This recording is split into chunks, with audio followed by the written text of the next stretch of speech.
While North Korea remains one of the most isolated and secretive nations in the world, numerous reports from defectors and human rights organizations shed light on a system of severe, often brutal punishments.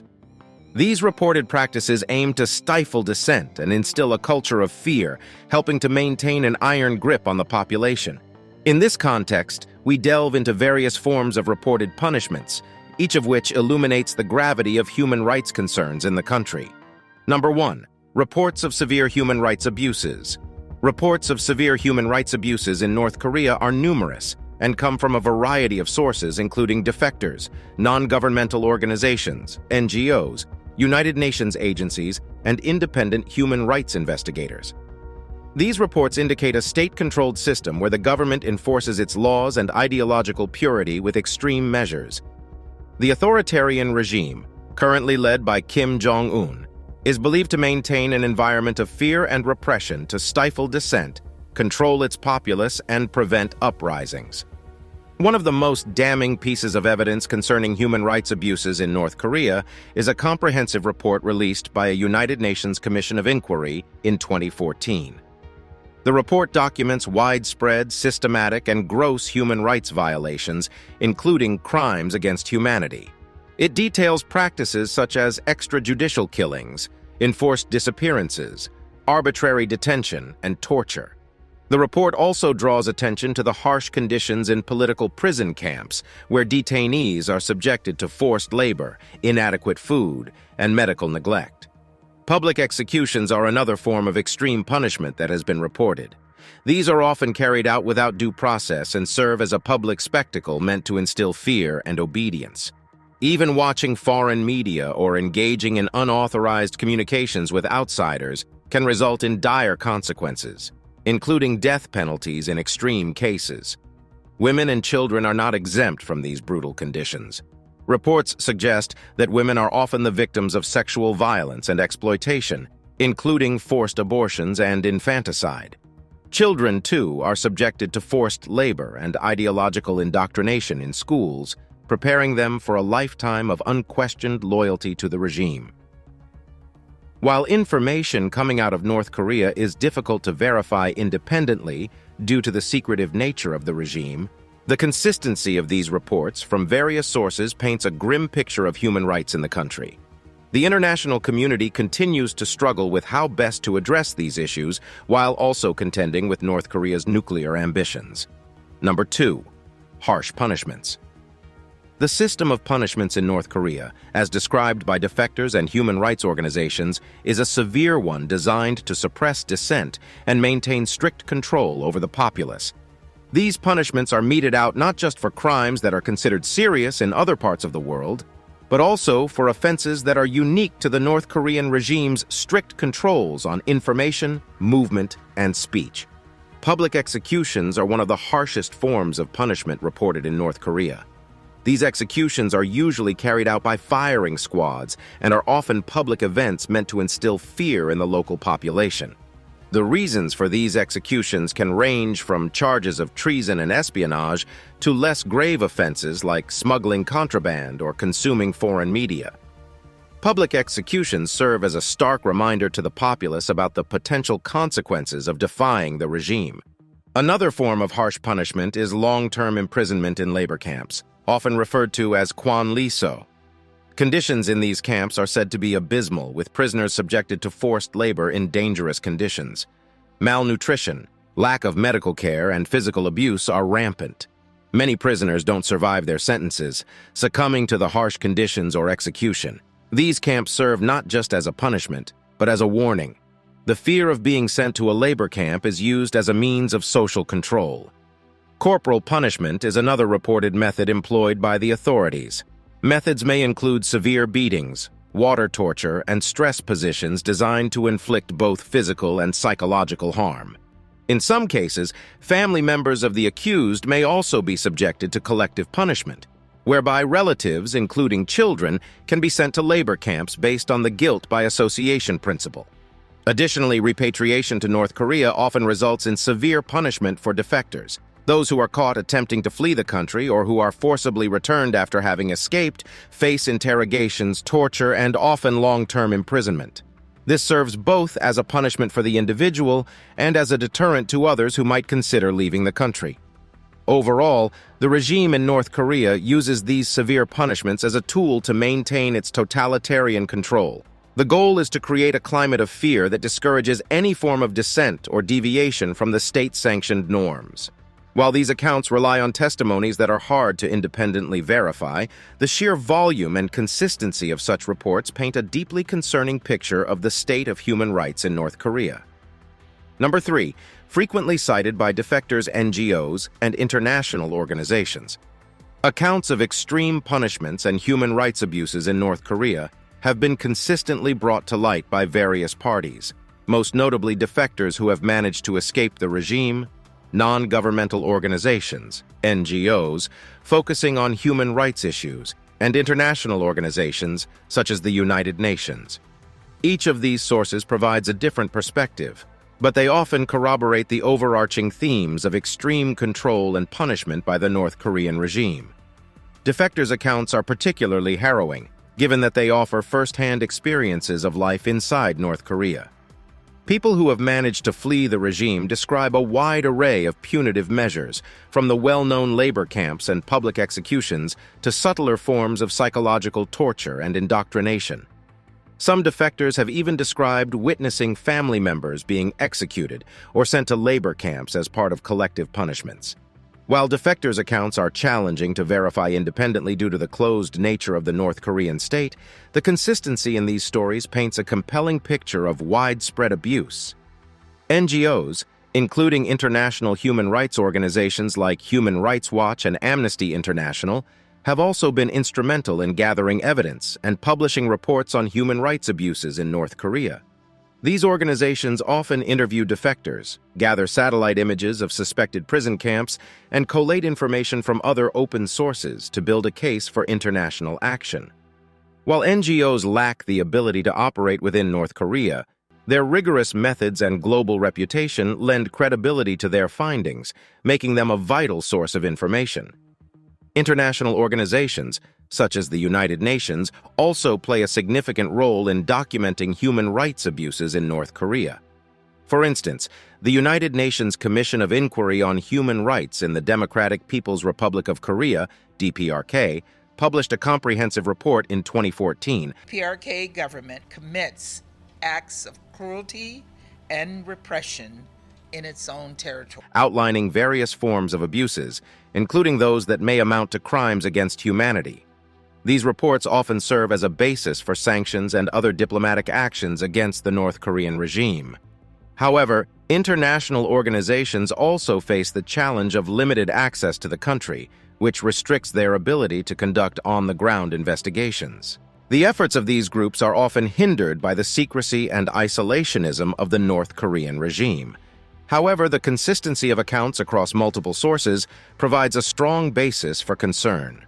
The frequency and similarity of these reports point to systemic issues rather than isolated incidents, lending weight to the call for international scrutiny and action. Whether it's a defector recounting personal experiences or an NGO presenting meticulously gathered evidence, each narrative contributes to the grim mosaic of human rights abuses and severe punishments reportedly commonplace in North Korea. Number 4. Public executions. Public executions in North Korea are one of the most widely reported and shocking forms of punishment meted out by the regime. Although these reports mainly come from defectors and are difficult to independently verify, they have been consistently detailed across various sources. Public executions serve multiple purposes. They act as a form of the ultimate punishment for the accused and serve as a public spectacle intended to instill fear and maintain strict societal control. The offenses that lead to public executions can range from what would be considered severe crimes in most nations, like murder or espionage, to actions that most democracies would regard as minor or even lawful, such as consuming foreign media or attempting to defect. The arbitrary nature of the offenses that can result in such a severe punishment illustrates the extreme measures the regime is willing to take to maintain control. Public executions are usually conducted by firing squad and are often carried out without any semblance of a fair trial. In many cases, the accused are not given an opportunity for legal defense, and the judgments seem to be predetermined. These executions often take place in front of large crowds, including family members of the accused and even children. The public is typically forced to watch, as failure to show sufficient enthusiasm or attendance can result in punishment. The locations chosen for these public executions are often symbolic, such as marketplaces, school grounds, or near riverbanks, making the event highly visible. The aim is to imprint the horror on as many people as possible, creating a collective memory that serves as a deterrent against potential future offenses. It's worth noting that international human rights laws categorically denounce extrajudicial killings, of which public executions without a fair trial would be an example. However, the secretive and isolated nature of the North Korean regime makes it challenging for international organizations to take effective action against these reported abuses. Public executions in North Korea serve as a gruesome method of control, a grim theater where the ultimate price of perceived disloyalty is exacted. The aim is to keep the populace in a constant state of fear and obedience, using the most extreme form of punishment as a cautionary tale for all to witness. Number 5. Forced labor. Forced labor in North Korea is a form of punishment that is as pervasive as it is brutal. Reports suggest that tens of thousands of North Koreans, including political prisoners as well as ordinary citizens, are subjected to forced labor in various settings that range from labor camps known as kwanliso to state-run farms and factories. This system serves both punitive and economic purposes for the North Korean regime, providing a source of virtually free labor while also acting as a mechanism for social and political control. In the infamous labor camps, conditions are reportedly deplorable. Detainees are forced to work long hours in harsh and often hazardous environments, including mines, logging camps, and agricultural fields. The labor is physically demanding and carried out with minimal safety precautions, leading to a high incidence of work-related injuries and fatalities. Malnutrition and lack of medical care exacerbate these conditions, making survival a daily struggle for many detainees. These camps are also places of ideological re-education. Prisoners are subjected to ideological training sessions, where loyalty to the regime is emphasized, and any form of dissent is severely punished. In addition to physical toil, psychological pressures add another layer of torture, as detainees live under constant surveillance and fear of further punishment. Forced labor is not limited to prison camps. Ordinary North Koreans can also be conscripted into various forms of state-mandated labor. For example, during the agricultural season, citizens are often required to contribute volunteer labor to farming projects. Similarly, urban residents can be mobilized for construction projects or other forms of manual labor as part of their socialist obligations. Failing to meet these obligations can result in punishments, ranging from fines and public humiliation to imprisonment. Forced labor in North Korea serves multiple functions for the regime. It is a tool for punishment, a means of ideological indoctrination, and an economic resource. The system is designed to dehumanize and break the will of the individuals subjected to it, thereby suppressing any form of dissent and maintaining the regime's grip on power. The stories and reports emerging about forced labor in North Korea paint a grim picture of a system that disregards basic human dignity and rights in the pursuit of absolute control. Number 6. Torture, among others. Torture is another harrowing form of punishment that has been consistently reported in North Korea. While information about specific torture methods and the frequency of their use is hard to verify due to the country's reclusive nature, testimonies from defectors and reports from human rights organizations provide a grim picture. Torture is employed not only as a punitive measure, but also as an interrogation technique and a means of political repression. Physical torture reportedly includes a variety of methods designed to inflict extreme pain and bodily harm. Beatings are common, often administered with various instruments like wooden rods, metal poles, and electric batons. Other methods include water torture, where victims are submerged in water to the point of near drowning, and stress positions, where individuals are forced to maintain painful postures for extended periods. Torture isn't limited to physical suffering. Psychological methods are employed to break down the victim's mental state. Sleep deprivation, forced participation in public humiliation sessions, and the threat of harm to loved ones are some of the psychological torture techniques reportedly used. In many cases, The objective is not only to extract information, but also to instill such a level of fear that the victim becomes compliant and less likely to challenge or question the regime in the future. What amplifies the horror is the lack of due process. Many of those subjected to torture have not been formally charged or given a fair trial.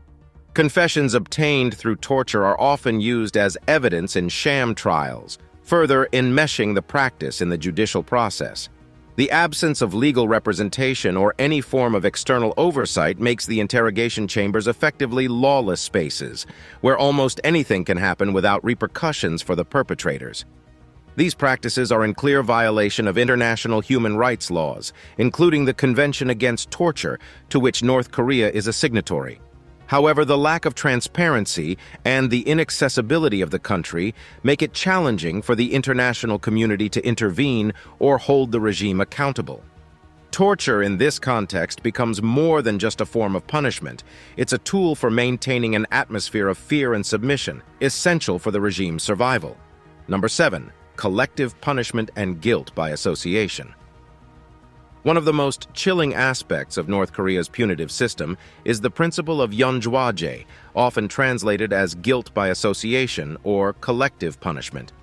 Under this principle, if one individual is accused of a crime or disloyalty, it's not just the individual who faces punishment, but their entire family, and sometimes even their extended relatives. This form of punishment is an extreme manifestation of the regime's strategy to suppress dissent and maintain control over its populace. The idea behind collective punishment is to instill a pervasive fear that goes beyond individual action. When people know that their actions could result in severe consequences for their loved ones, they are much less likely to dissent or defy the government in any way. This chilling effect extends to friends and social circles, serving to isolate potential dissidents and create a culture of self-censorship. Families of the accused may find themselves forcibly relocated to prison camps or remote, impoverished areas where they are subjected to hard labor, severe restrictions on their freedom, and a lifetime of stigmatization. In some extreme cases, family members have reportedly been executed, although it's difficult to independently verify such claims. It's a system designed not only to punish, but to permanently mark families as untrustworthy, affecting multiple generations. Children born into these families face a grim future, often marginalized from mainstream society and restricted in opportunities for education or employment. This cycle of punishment serves to create a long-lasting deterrent, reinforcing the regime's stranglehold on its citizens over multiple generations. The practice of collective punishment is widely condemned under international human rights laws, including the Geneva Conventions, which prohibit the punishment of individuals for actions they did not personally commit. However, as with other human rights abuses, North Korea continues this practice with seeming impunity, shielded by its isolation and the global community's limited ability to intervene. Collective punishment and guilt by association serve to amplify the already severe system of punishments in North Korea. By making families and communities co-responsible for the actions of individuals, the regime instills a pervasive fear that extends far beyond prison walls and labor camps, entrenching its control over every aspect of North Korean life. Number 8. Starvation as a form of punishment. Starvation, whether deliberate or a result of systemic failings, is another form of severe punishment reported in North Korea. While food scarcity is a broader issue affecting large swaths of the North Korean population due to economic sanctions, mismanagement, and environmental factors, it also becomes a weapon of control and punishment within prisons, labor camps, and detention facilities. In these settings, food deprivation takes on a deliberate tone, used as a means to break down prisoners both physically and psychologically. Reports from defectors and human rights organizations have provided disturbing accounts of extreme malnutrition in North Korean prison camps and detention facilities. Meals, when provided, are often so insufficient that they barely sustain life. Descriptions of a meal may include a handful of cornmeal or a watery soup with little nutritional value. The purposeful underfeeding exacerbates the physical strain imposed by forced labor, resulting in a vicious cycle of weakened health, reduced work capacity, and therefore even harsher punishment. This brutal tactic serves multiple objectives: First, it weakens the individual to a point where resistance, physical or psychological, becomes almost impossible. Secondly, the act of withholding food serves to dehumanize detainees, reducing them to a state where the struggle for survival supersedes all other concerns, including the capacity for dissent or escape plans. Even beyond prison walls, the threat of starvation is wielded as a tool for compliance and control. Citizens often face food deprivation as a punishment for failing to meet state-imposed work quotas or for engaging in activities considered illegal by the state, such as black market trading. Even in these contexts, food scarcity becomes a form of state control, with the government maintaining granaries that can be opened or sealed to reward loyalty or punish disobedience. The use of starvation as a deliberate form of punishment is in violation of multiple international human rights standards, including the International Covenant on Economic, Social, and Cultural Rights, which recognizes the right to adequate food. Yet, despite international condemnation, this cruel form of punishment persists, serving as a testament to the lengths to which the North Korean regime will go to maintain its grip on power. Number 9. Denial of medical care as punishment. In North Korea, the denial of medical care stands as yet another appalling form of punishment, often intersecting with other abuses like forced labor and torture. Within the country's prison camps, labor camps, and detention facilities, medical care is woefully inadequate and is often withheld as a means to further punish and break the spirits of detainees. Accounts from defectors and reports by human rights organizations detail a grim situation. Prisoners suffering from work-related injuries, malnutrition, or diseases have little to no access to medical services or medication. Even when people are severely sick or injured, they are often forced to continue with hard labor, aggravating their condition and leading to a further decline in their health. The withholding of medical treatment serves several purposes in the grim economy of punishment. First, it acts as a form of psychological torture. Knowing that illness or injury will not be treated adds another layer of fear to an already harrowing experience. Second, the absence of medical care can be a slow death sentence, a way to eliminate prisoners without the overt act of execution. This has the added benefit from the perspective of the regime, of consuming fewer resources than keeping prisoners alive.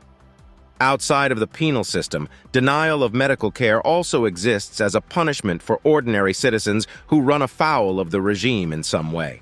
For example, those who fail to meet work quotas, criticize the government, or are caught in acts deemed disloyal may find themselves or their families denied access to medical services. In a country where state-run medical facilities are already limited in their capacity, this can amount to a severe and even life-threatening penalty. The denial of medical care serves as a brutal instrument of punishment and control in North Korea. By deliberately withholding essential medical services from prisoners and dissenters, the regime creates a culture of fear and submission, where even the most basic human rights are routinely sacrificed. This form of punishment not only leads to immediate suffering, but also has long-lasting physical and psychological repercussions for those who survive the ordeal, further underscoring the extreme lengths to which the North Korean regime will go to maintain its power. Number 10. Surveillance and psychological control. In North Korea, the apparatus of punishment extends beyond physical suffering to encompass a relentless system of surveillance and psychological control.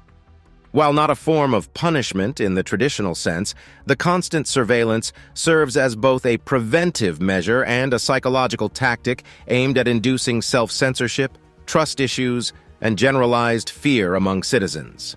Surveillance is ubiquitous, from public spaces to the privacy of one's home. The North Korean regime employs a range of tactics, from human informants to technological methods.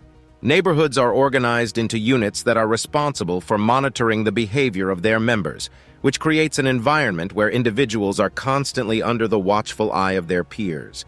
This means that even minor infractions can be quickly reported to the authorities, leading to potential punishment that ranges from public humiliation to imprisonment. The psychological impact of this pervasive surveillance is immense. People live in constant fear of being watched, making them more cautious about what they say, whom they interact with, and even what they think. This surveillance culture penetrates family relationships and friendships, instilling mistrust within the very social bonds that typically offer emotional and psychological support. Moreover, the regime also employs more direct forms of psychological control. Public criticism sessions, often known as self-criticism sessions, are common, where individuals must confess their shortcomings and criticize others. These sessions are another tool for inducing fear and compliance, serving as both a public humiliation tactic and a reminder of the regime's omnipresence in every aspect of daily life. Another aspect of psychological control is the incessant propaganda that glorifies the regime while demonizing external enemies. This creates a distorted reality where the state is seen as the ultimate protector, making it psychologically difficult for people to question or rebel against the status quo. This Orwellian system violates numerous international human rights principles, including the right to privacy and freedom of thought. Yet it remains one of the most effective tools in the North Korean regime's arsenal for maintaining control over its citizenry, proving that punishment in North Korea is as much about the mind as it is about the body.